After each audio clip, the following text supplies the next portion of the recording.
Hey guys, today I'm coming to you from the Pokemon closet. Not a very fancy video today, not gonna have fancy editing or anything like that. I just wanna kind of go talk to you podcast style.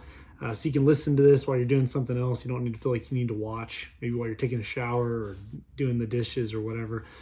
But yeah, I wanted to talk today just about avoiding waste, just avoiding wasting your money, avoiding getting stressed when you're collecting in Pokemon cards or you're investing. I know some of this stuff has happened to me, and so I want to try to share what I've learned, hopefully prevent it from happening to you, or maybe make you realize that it might be happening to you right now and you don't even notice it. But collecting Pokemon should be fun, and so we don't want to make it this stressful thing. We don't want to make it this thing that we're going into debt or anything like that. But let's talk about it. So I've got a few points here I wanted to talk about.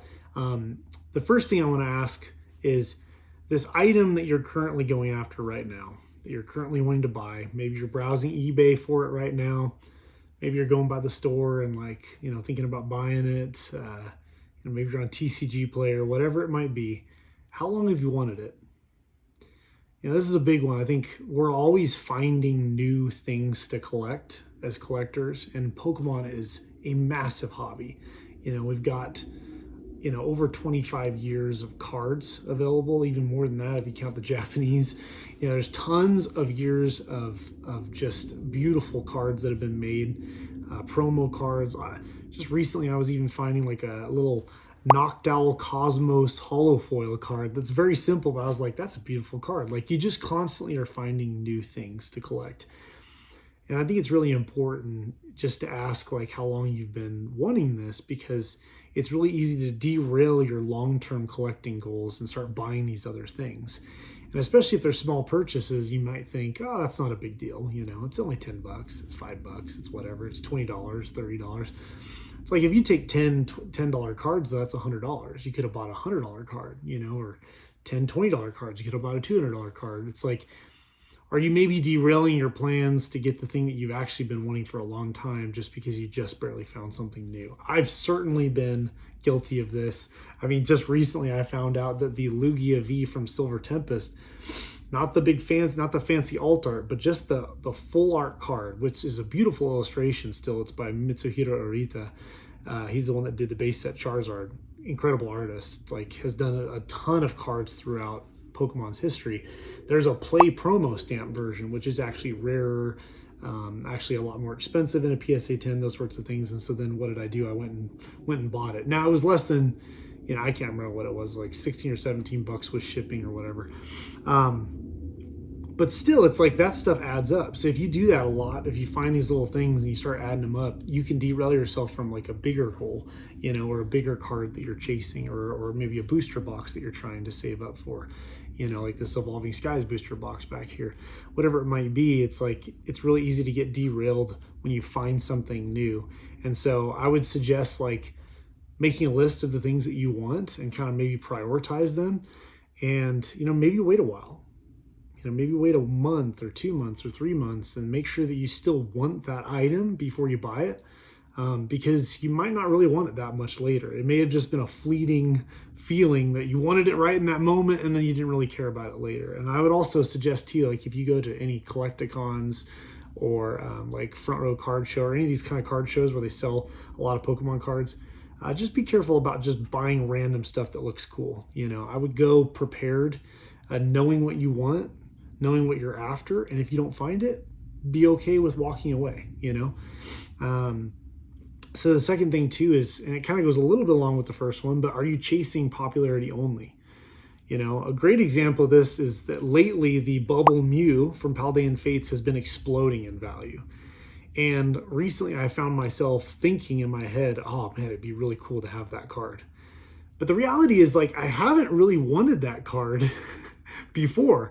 When Paldean Fates came out, the Charizard SIR in the set was always my chase. I liked the Gardevoir a lot too. I actually got lucky enough to pull that one, amazingly enough. I feel very grateful for that. But the Bubble Mew wasn't my top chase. I don't think that it's a bad card. It just wasn't personally one that I really wanted, or really wanted to go after. And yet I find that now that it's increasing popularity, I'm more interested in it. So I think it's useful to be aware of that. I think to an extent that's okay. Some cards grow on us over time. They become more culturally significant, and I think that makes us more interested in them as collectors, and I think that's okay. I also think that we often want to be a part of something exciting. I mean, I don't know about you, but I don't have any friends in real life, so to speak, that collect Pokemon. It's just me. All my friends, so to speak, that collect Pokemon are people I've met online, or I think the internet's been a great place for people to connect with like hobbies and interests. But I think you want to be a part of something exciting, and so I think this is why the card shows have exploded. People want to go and they want to be a part of that excitement for a day. I love them. I'm going to one here in January. I'm going to go down to Vegas. I'll probably make a whole video about that. But I love them. I love going to the card shows. I love being around all that excitement, looking at all the cards, speaking with the vendors, and just seeing everyone excited about the same thing, And so I think it's easy to want to get on the hype train with those cards that are expensive right now, or the booster boxes that are expensive, or whatever it may be, and just be like, I got to have that thing because everybody else wants it. But I would challenge you to try to take a step back from that if you can, and go after the things for your collection that you really want, that you really enjoy, that you're going to be happy to have in your collection years from now, unless you're investing in it. And then I think almost the opposite holds true. If you're trying to buy a card as an investment, you want to play, do a speculative play where you're hoping to sell it in 6 months, a year, 2 years, 3 years, 4 years, 5 years, whatever, and gain profit, which, by the way, there's nothing wrong with that. I think that's a great way to level up your collection, or even just make some side money or whatever it may be. Popularity is king, honestly. So you've got to either get ahead of popularity or buy the popular card. So an example of a card that's kind of always been popular is the Moonbryon, the Umbreon VMAX, right? That's always been popular, and it's gone through ups and down cycles, but buying that, you would have been good to go. An example of a card, though, that started popular and lost it, I talked about this recently in a video, is the Pikachu VMAX Rainbow from Vivid Voltage. That card's never recovered, and maybe never will, because it got kind of outclassed by all the alt arts that came out after it. And then you've got cards like the Lovebirds Latias and Latios from Team Up. That card was super cheap for years after, and then all of a sudden exploded in value, and now it's one of the most expensive modern cards.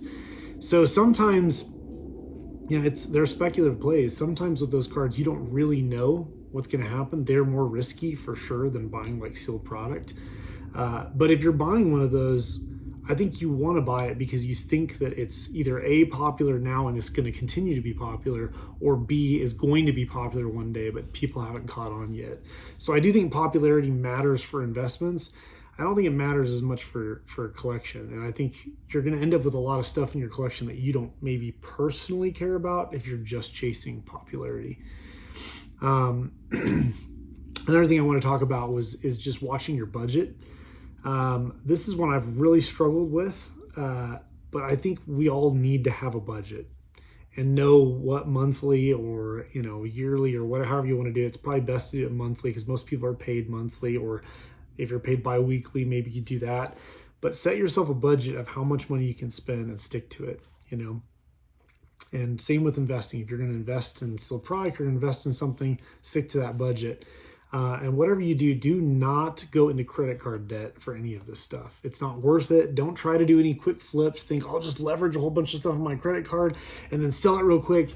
The market could change on a dime. We could have a massive stock market crash, crypto crash. Everybody freaks out, loses their mind, thinks that they've lost all their money, and everything just tank for a while. I mean, you never know. No one has a crystal ball. So don't go into credit card debt and take that 20+% interest rate that you're going to have to carry a balance over every month if you get caught with that product and can't sell it.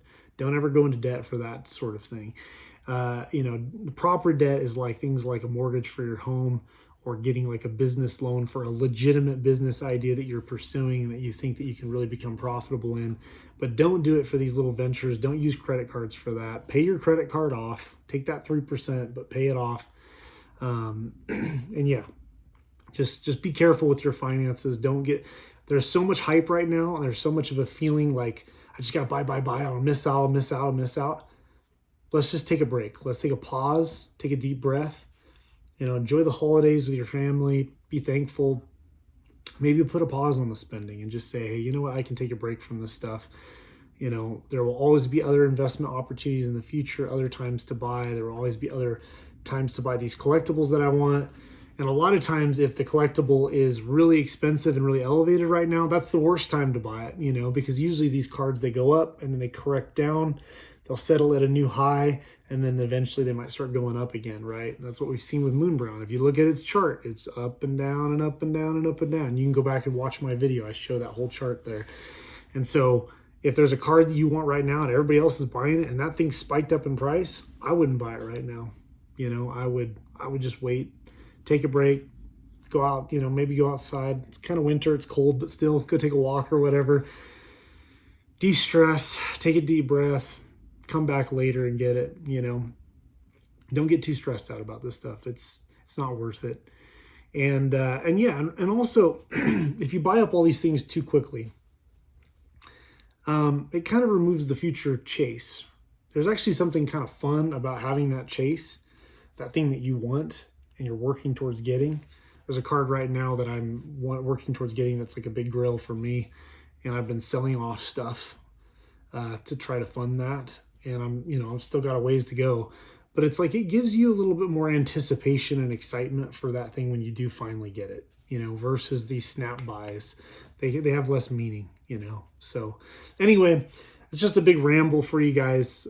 So hopefully there was some useful information there for you to listen and think about that will maybe help you spend less money, waste less money, I should say, and not be stressed in the collecting and investing. Yeah, thanks for watching. If you like this type of video, leave me a comment, let me know. If you don't like this video, leave me a comment and let me know. I'd appreciate if you'd like the video, subscribe. Trying to build my follower base. And thanks for tuning in, guys. I just appreciate you watching. Catch you next time.